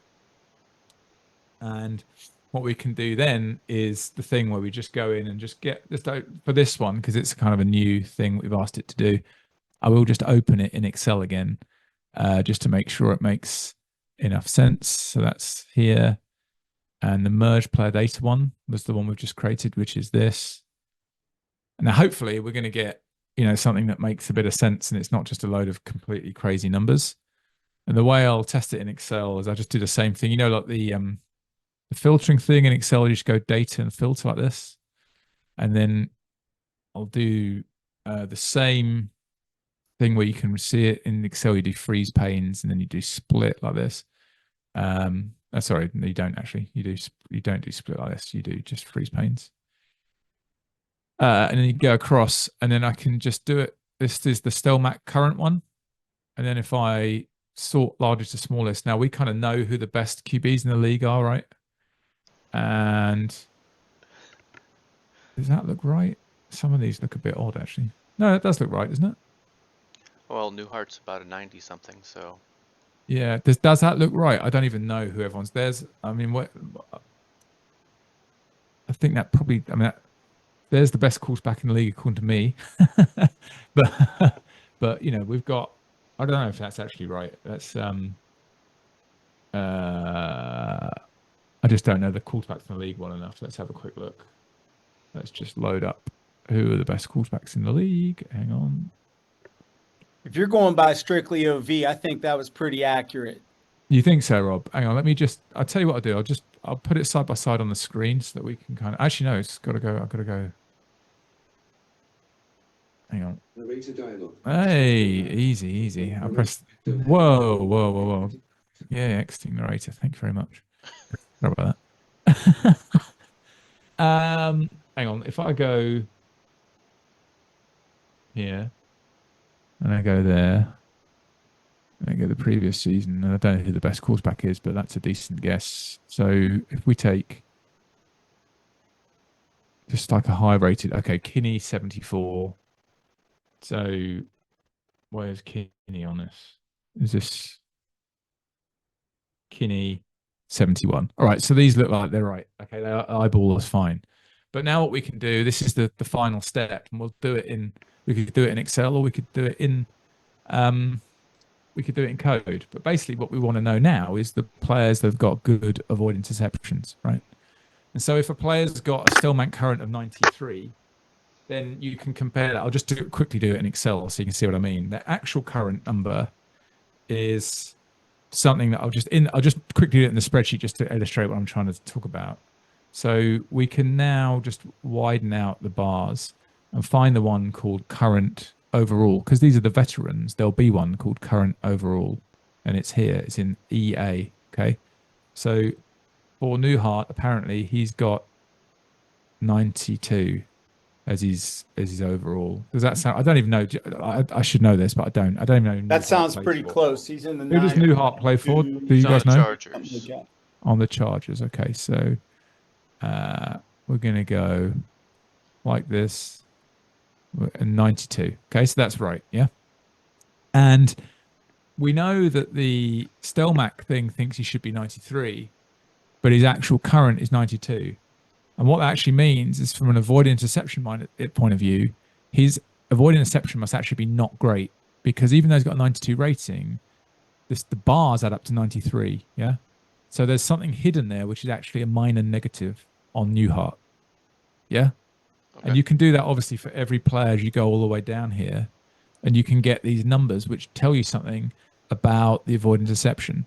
So if you take, for example, this guy called Terrell, right, who I think is Nick's guy, because when you do these bits of extra analysis, you always end up with, that's Nick's guy, right? I think so. Because Nick can do this by eye because he's that good at FOF, yeah? So he's current 78, but his bars only show 69. That tells you he's unbelievably good at not throwing interceptions, yeah? Like across the whole game, Terrell is one of the best ones, okay? And so when we look at his history, we're probably going to find that he's not thrown that many interceptions, right? And indeed, last season, when Nick was really flying with this guy, 31 TDs, 8 interceptions, right? Not surprising to me because of that underlying calculation. So this is where it's interesting to use code to just be able to constantly track the avoid interception of all the players in the game, right? To see what's going on. So we'll come back to this and we'll use our friend ChatGPT to tell us the answer. Okay, that's great. That's great. Now create a new variable called avoid interception. Now, the thing is, actually, that's avoid interceptions plus avoid fumbles, but we never know how to split those two out, yeah? And I think the working expectation for most people is that it's mainly interceptions for quarterbacks that but we don't know that. That is equal to, and we know it's the new thing called Stelmach current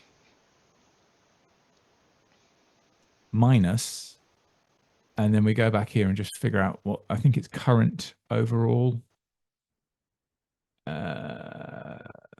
This is the coding. It's obviously a little bit harder. It's a bit less graphical. You have to kind of find it yourself. Or you can find it in Excel. Yeah. Current overall. Yeah. Okay. So, and sort the table by avoid int highest to lowest. Okay, so that's cool. That does the job. So now what we're going to do is it's going to give us the table we want. After all these steps of coding, we're now going to get a thing that just basically figures out, actually. See, it's lost the connection here. So I'll just reconnect it. Please show where to apply. And it'll go away and do that. And then once it's got all that queued up, we'll actually read the code. I mean, look, obviously, I know a thing or two about Python going into this. And most people that are watching this probably don't. But hopefully you can see that there's not actually that much coding going on here. It's more about structuring the problem into lots of little problems. And actually, when you read the code, it's not that hard to actually read the code. I don't think you need massive amounts of coding skill to do this. I'm not saying you don't need any at all, but you don't need huge amounts. So, okay, cool. Now we'll click apply because it's going to work. So we're going to say we've got a new column now called Stelmach current.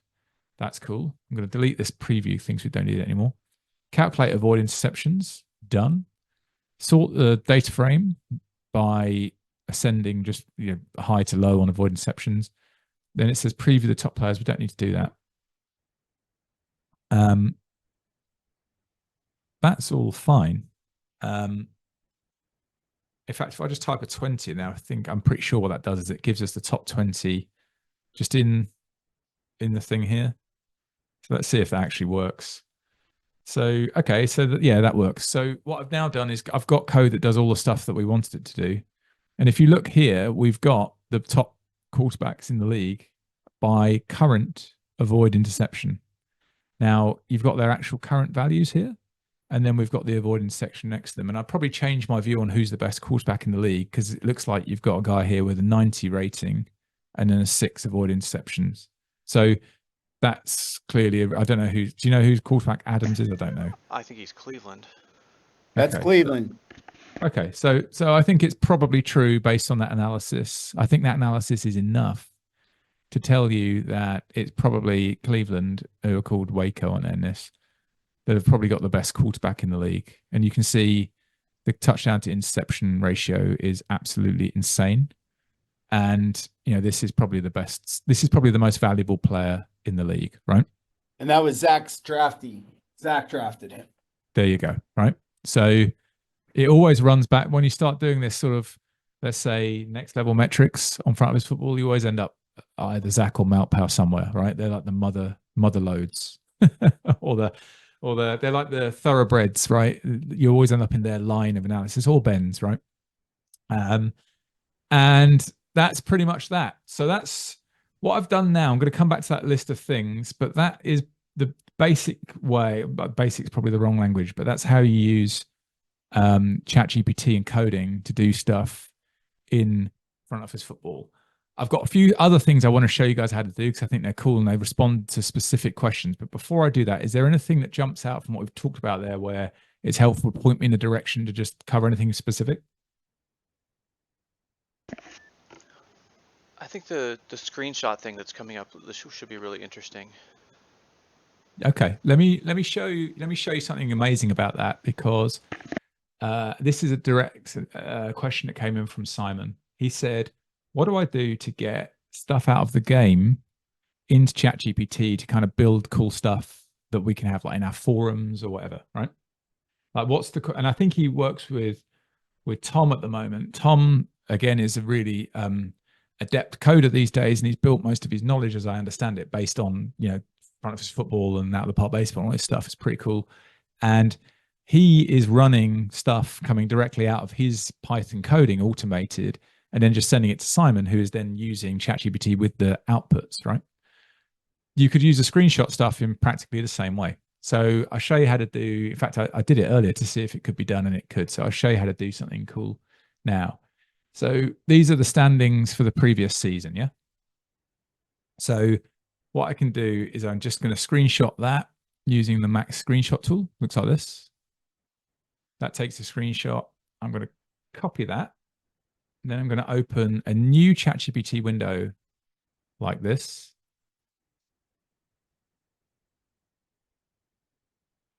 I'm going to say these are the standings for a fictional American football league created by a computer game called Front Office Football. Yeah. So it knows what's going on. Then I'm going to try to, the Pythagorean wins people calculate? Provide a table setting out all the teams showing their wins ranked by point differential.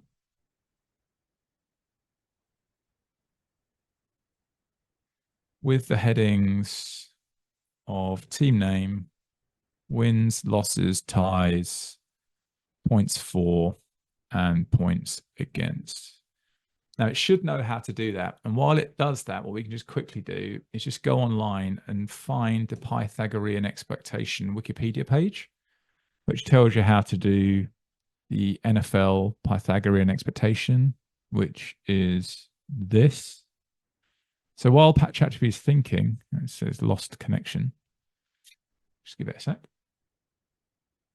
Because what we can do is once it's given us that table, we can then just tell it to go away and calculate the Pythagorean expectation and add it to the side. Now, this is the kind of thing, Ryan, I guess that you were highlighting earlier, how kind of amazing it is at reading stuff off the screen if you give it the right thing to look at. I don't know if this is something that's in your workflow. You've done this before? Or... A little bit. Now, this doesn't happen super quickly, in fairness. I mean, ChatGPT is amazing, but it's also taking its time a little bit here. I mean, it's crazy to complain about technology that does this as amazingly as it does, and I feel pretty confident it's about to work. But it obviously takes the time it takes. It's now done it, right? 45 long seconds later. There you go. Okay, that's great. Now add a expected wins column based on this Pythagorean expectation calculation. And then what we'll do is we'll just get this, do that, save to clipboard, put that in there. This is the super helpful part for me, the fact that I don't have to figure out how to do division. I can just take a picture, send it in, and let it understand that's what it is. Yeah, right. So, I mean, it's just like, there you go. So So that's how you would do that, for example. Okay, so that's going to go away and do it, and it's probably going to figure it out, and we're all going to realize that your Kansas City team last season was by far the best team last season and deserved to win the bowl, which it did. And I mean, I look at this a lot because in Red Zone Blitz, actually more, I think this is true, more than in the NFL, the Pythagorean wins tells you quite a lot about what's going to happen in the playoffs, more so, I think, than it does in the NFL. So the team that comes top of this Pythagorean wins thing each season has got a really good crack at winning, particularly if you get someone that's like a full expected win higher than everyone else, which sometimes happens, then their prospect of winning the bowl is actually, it's probably a bit higher than their NFL. I don't know that for certain. There's not enough sample size, really. Anyway, so that's going to go and do that, and it's going to take its sweet time. Might take 45 seconds. What you can also do, and I'm going to do two more things. How are you guys doing for time? We've got like another quarter of an hour. I've got two more things. I think they're probably it might even be the most interesting things of I all was of these. more worried about your time than mine. Okay, cool. So there you go. Here's the expected wins. Your team was a clear win higher than everyone else last season, and so very deserved bowl win. There's no luck in that. It's pretty hard to make that number that high. So like seriously, kudos to you and and to Broad, whatever his name is. That is a really outstanding performance. So that's cool. And that's, again, there was no coding involved in that. It's just a screenshot and then gradually telling it what you want. You could then come back, you could leave that now in your ChatGPT sidebar. And then when the next season comes up, you could just change the thing in the slider there to the next season, do the same screenshot and go, that's great, thanks a lot, do the same calculation again for this new season. And it would just do it, right? So that is pretty cool. Right, next thing this thing can do, this one is pretty cool, I think, is you can start giving it more context. So what I've got on my, I'll just show you briefly. What I've got on my desktop here is a PDF of the Front Office Football 8 instruction manual. You see that? Yeah, I see it on your desktop. Okay, cool. So what I'm going to do is I'm going to put that into this thing. They call this the context window, yeah? So I'm just going to upload into ChatGPT the entire manual for Front Office Football 8, right? Yeah, of course, no big deal. This is the Front Office Football. This is the manual, the instruction manual for a computer game called Front Office Football 8, right? I'm going to provide you with some more information about a class of draft prospects for 1 year, 1 season in the game in a moment. Is that clear? And I'm going to ask you to help me. No, I'm just going to do that. Is that clear? Yeah. And it's going to say, yeah, that's clear. Then what we're going to do is, again, the screenshot thing. This time let's just grab this, which is the top prospects. It's top prospects. And we'll just screenshot this like this.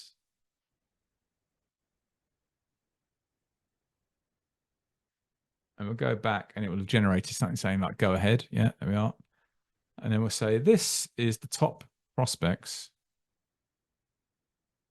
in the 2060 something, 2067 draft class. Now, this is the bit where you can, this is to directly address Simon's question, right? Write an article in the style of The Athletic about these top prospects. Be really data-driven and analytical in the article. And then just tell it something ridiculous, right? Like a young Paul D. Podesta, right? Right, it'll do it. Yeah. And it'll do it. You'll now get an article which could be cut and pasted into the forum, would be quite interesting, right? and it'll be, here we go. The Premier Edge is Bayless. Absolutely true. Alvarado was the other top prospect in this draft. True. And then other stuff, right? And it just gives you things. You can do whatever you want. Then you can say, okay, cool, that was interesting. Let's focus on a specific prospect. And remember, it's read the manual, so it knows what is important and isn't important in the game. Yeah. That's the important key thing. We primed it by giving it the manual first. So let's get an interesting, like Clinton for me is the most interesting prospect in this class, because Clinton's the borderline quarterback, right? You don't know if Clinton's going to pan out or not. I don't know. What do you guys actually think? I don't know. I think it's borderline, right? I didn't really look at the quarterbacks in this class too hard. This is a specific player called Clinton. Write another athletic article about this prospect. Weave in, hey, hello. Some data. What about making him sound like Mel Kiper here? Yeah, okay. Human interest stuff. Right. An ESPN article about this prospect in the style of Mel Kiper, yeah?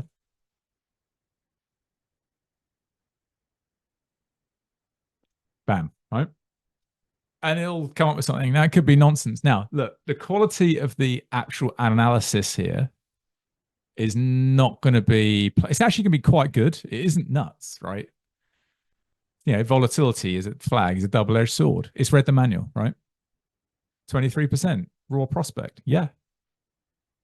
It thinks it's around 6-7 prospect. A guy went in the first 10, right? So it's not that clever. But if you wanted to figure out how to make this more clever, it's not that difficult. You would get this manual, and then next to the manual, you would give it data. You would say, like, here's a load of prospects and here's how they turned out and all this stuff. You could go in that direction. I'm not going that direction analytically, but you can use this to create all kinds of stuff, like literally all kinds of stuff, right? That is that. I want to show you one more thing if you guys got time. Yeah. I'm sticking around as long as you guys. All right, cool. So this is the last thing. I think this one's pretty mind-blowing, if I'm honest. So that was ChatGPT, which is obviously OpenAI's technology in AI, right? No, quick inner question here. You probably might not know this, but for people who aren't paying for ChatGPT, yep, they're going to get limited by the amount of questions they can ask per hour or per day. And I assume they're going to have problems uploading large documents, maybe like the instruction manual. That may be true. I haven't experienced it, but I have been paying for it for like several months. I think you'll get rate limited. I don't think you'll get barred completely. That's been my experience. Normally with these things, you can find a way to do it. I don't know is the not very good answer, but I think you'll probably find you can use it to some extent. It might be a little bit more limited than what I've just showed you, but I doubt it'd be a lot more, right? And these guys have had to compete. So you've got ChatGPT, and then you've got there are others. There's one called Claude, but the one that jumps out at the minute is Google. So Google's one is called Gemini, and Gemini 2.5, I don't pay for that one, and yet I've managed to get quite a lot out of it. Like I just tried it, Okay, so if you're getting rate limited, try the other options. Yeah, try Gemini 2.5. Yeah. I guess the thing I wanted to point out is don't be trying to do this the night before the draft, because 100%, because of the rate limiting, you want to give yourself some time to figure it out. Yeah, I mean, look, I think for analytical stuff, the first bulk of this, where I went through the like the building tools together with that thing and like building your own bespoke tool. If you want to go above and beyond Draft Analyzer, and Draft Analyzer is pretty amazing. What we've just gone through there, you can be like, we've just gone through avoid interceptions, for example, which isn't in Draft Analyzer. If you want to build other stuff, whatever you've got in your head that you want to prove out in numbers, I think hopefully we've just gone through this experience of sort of seeing how you can break it down in little bits, and ChatGPT will help you do that. The bit at the end there where we just put loads of screenshots in, first of all, I think it probably would work still, even on the free tier. But if it didn't, that's more at the fun end, right? We're just like, here's a load of standings, tell me who's good in the game and stuff. And like, yeah, that's more immersion for me at the moment at this stage, more than analytical stuff. Shit. Okay. Let me know. I'm surprised I don't. Should have had it. All right. Okay. I think Just, you might need to go on mute. you're not Rob. the first person to tell me that. Hello. All right. Now, what I'm going to do now, guys, I'm going to do the last thing. This is a bit crazy. So there's a technology. This is a Google So sorry about the technology. interruption. No, you're good, Rob. It's all good. So this is a Google technology. Last thing I'm going to show you guys, and it is called NotebookLM. Have you heard of this before? Don't I know. haven't. All right. So what this thing does, it's connected to the Google version of ChatGPT, so the Google large language model, which they call Gemini. But this isn't Gemini. Well, it is, but it's like a different thing. It's like an extra product that they wrap on top of it. And what this thing does, and this is all free because I don't pay for this, right? On the left here, you can tell it to read a bunch of stuff before you ask it questions. So you can kind of give it a whole series of different things that it knows before you ask it a question. So what I've given this on the left here, and it's all set up in advance, the manual, but then I've given it the YouTube videos I made during the lockdown. So like 2020, I did one with Quick. Then I did, they're all here. There's the one with Quick and Zach about game planning, the one with Quick and Ben, and then the second one with Quick and Ben, which was like 4 hours of talking to Ben about this game. And then the one I did with Malk Powell about drafting. What this thing basically does, it goes and watches all the videos and reads the manual. Okay. And I could give it more, by the way. I'd love to hear from you guys, like other things, because there've been loads of other videos, ones with Nick talking, other people, where, you know, it could, this sidebar here could be full of even more resources. Then in the middle, it's the same idea. I can ask it questions. So give me a question. I'll type it in here. A question like, how do I do X? How do I do Y? What makes sense in Y? How should I value this? How should I do that? Whatever. What does big play receiving do? Okay. What does big play receiving do? And it will try to give you an answer. Right? It'll go off and look at all that stuff. Okay, so its function is a breakaway for a huge gain after the catch. That's from the manual. And then it says historically wide receivers with that bar were considered heavily overpowered. Ben mentions discovering this imbalance. The skill was way overpowered. Now, this isn't smart enough by the look of it to do the static bit. I don't think it's here, is it, saying about the static? No. So I'll say, what is a static bar? Now, I don't know if it knows, right? Some of these things it's going to give you a good answer. Some of them it's going to give you a bad answer. It basically depends on whether this stuff covered the topic or not directly, because all it knows is that topic, right? That's what it knows and nothing more. Well, I'm sure you talked about it in your video of drafting.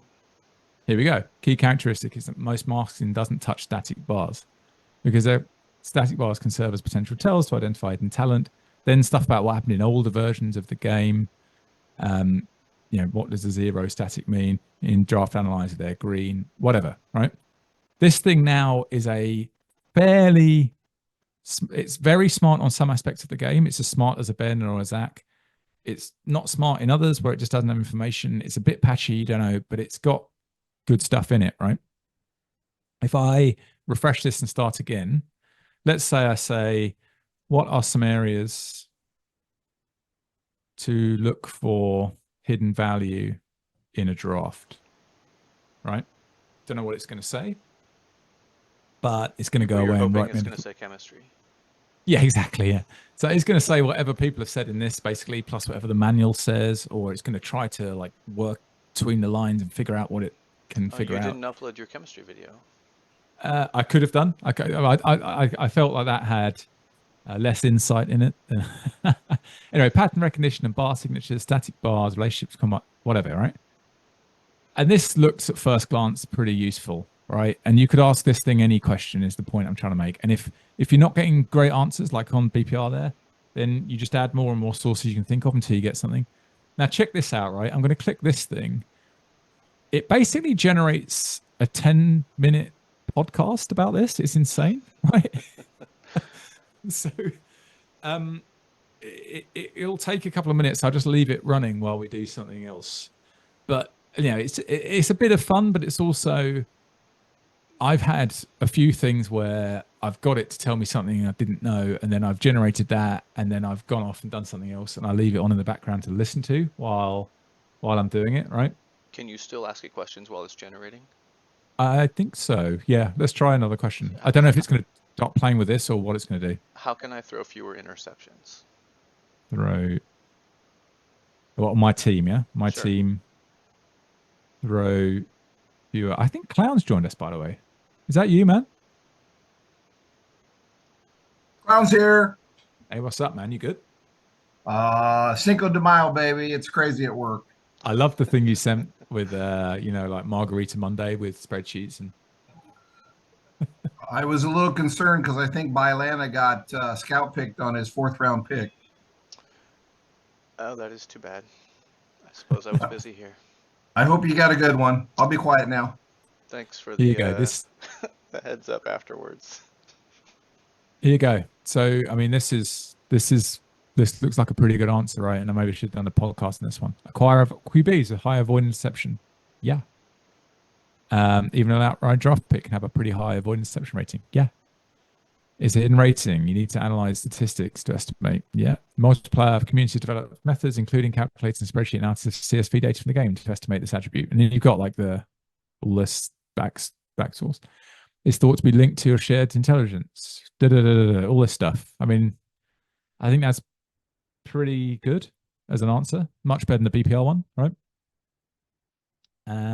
And I say new players to the game could get this and probably acquire several years of front office football knowledge in like 20 minutes, which is kind of crazy. Here's the podcast. Ready to go? Mm-hmm. Welcome to the deep dive. Today we're strapping in for an exploration. They put in us. Office Football 8, FOF 8. And we'll get some interesting stuff today. That's really quiet. I don't know if you're able to turn it up. Well, two main places. Can you hear that? A pretty lively YouTube discussion. A little bit. FOF 8 game planning with Zach and Quick over on the Squirrel Place channel. Okay, let's find a way to make that. So, okay, so my audio isn't coming through the screen, is it? So, hang on, let me just do this. Okay, shout if that works better when I press play again.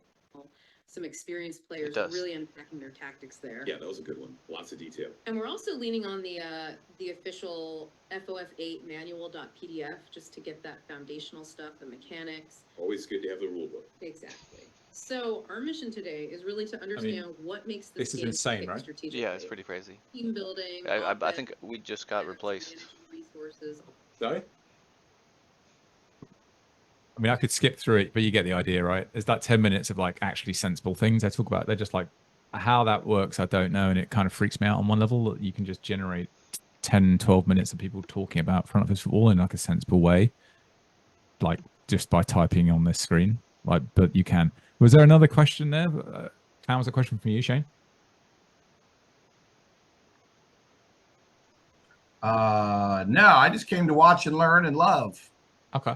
I mean, that's pretty much what I had to show you guys. I mean, we've done a load of stuff there. I don't know what people are going to watch and all that and find helpful, if anything. Maybe the one takeaway is there's loads of tech around this, but man, I don't want to do any of that. Another takeaway is, oh, there's something useful I can grab there. I've got no idea what people are going to think with this, but I did think that I got the impression that there are people like grappling with this stuff, and it'd be helpful maybe just to kind of provide a little bit of background, I guess, on like how you could be using this stuff if you wanted to.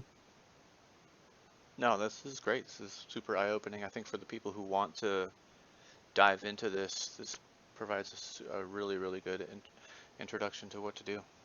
Yeah, and I think this thing at the end here is like I think it's like a way gentler introduction. Like if you just make it do this, I don't use this very much, but when I have questions, a bit like the one you've just posed to me, or when there's stuff where it's like I really don't know how X works, you know, I could be using this. I actually don't, and part of it is because, like I was saying earlier, I got to a point with this game where if I had solved it much more, I'd start to lose the actual immersion in the game.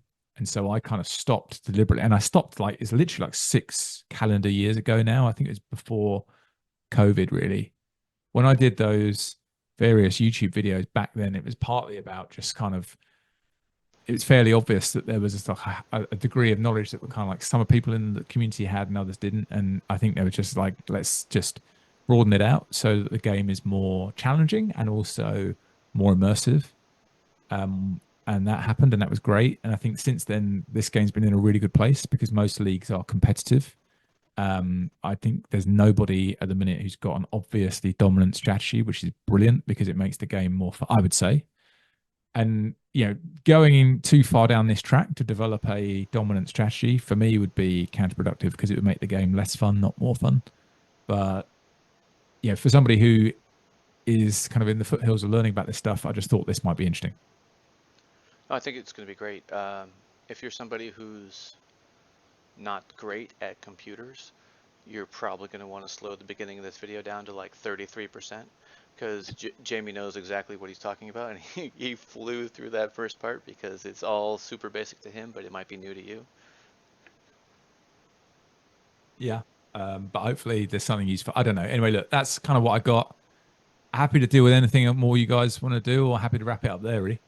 This was fantastic, in my opinion. I mean, I think there are so many applications that can be utilized, so much further than outside of FOF. So thank you for the time and the knowledge. And I guess most importantly, you're a tremendous presenter, Jamie. You're really, really good at, just going through the logical progressions and making it all work and making it all connect. It was so, effortless, at least it seems from a viewing perspective. So thank you for all you do. That's kind of. I'm just glad I didn't get any obvious boo-boos. It's obvious we're with a professional YouTuber right now. Yeah, something like that. Yeah. It makes me a huge living, Rob. Trust me. It turns out that there's really gigantic audiences of people who want to watch videos about how to play Football Manager. There are actually quite a lot of people using that Football Manager thing I built, like thousands. It blows my mind. Honestly, I think you could do a very generic version of this and there'd be thousands and thousands of people that would watch it. Have nothing to do with FOF, just to know just your knowledge on AI in general. Yeah, I think the AI thing, I mean, look, obviously I've learned a few things. I use it a lot just day to day, not just for this, but for a bunch of other reasons that I think is becoming like, it is just so amazing what it can do. It's a little bit worrying at times, how quickly it's developing and what the ramifications are. But it is true that, like, just in day-to-day life, it is just super, super useful, right? I mean, it's something that if you've not used it, if you're somebody who's just like literally not used it before, hopefully this maybe gives a bit of a sense as to the sort of thing it can do, not just for playing this computer game, but like in like broader, like for example, I've got a running conversation with Gemini 2.5 about every signing the Chicago Cubs make, because I'm not capable of keeping up with it all. So I'm like, have the Cubs signed anyone this week? Oh yeah, they've brought another guy up from AAA. Okay, cool. Can you tell me about him? And it just does it, right? And that's great. If it starts doing normal journalism, I'm like, no, don't do that. I want to see like highly data driven sabermetric stuff. Just like keep it short, simple, bullet points. Just tell me like 5 bullet points about the pitcher, and it'll come up and be like, oh yeah, cool. He should go in a platoon split because blah blah blah blah, and it's like 5 bullet points, and it's like, yeah, okay, thanks, great. That's the journalism I want, right? And everyone can get something similar, whatever their preferences are, and et cetera, et cetera, et cetera. But anyway, look, appreciate you indulging me getting into this nerdiness. This is one of the nerdiest things. Watching anyone who's watched like 2 hours of this is one of the nerdiest things out there, I'm sure. But I think it's pretty interesting. It is great. So glad you did this. This could be the start of a series specifically on leveraging, Chat GPT or just AI for FOF purposes. I mean, I think anybody after this could figure a way to do an article, right? At the bare minimum, screenshots an article. So thank you. That's the hope, mate. And let's just see what we get. And if anyone wants to ask me questions and stuff, I'm wide open. Awesome. All right, we good. I don't know how we wrap up. No, that's perfect. I really appreciate you doing this, Jamie. Rob, thanks for putting it all together. Yeah, I'll share it out with you as soon as it's done rendering, Rylan. Sounds good. All right. You gents, take care. Good to catch up as always. Yeah, thanks. See you later.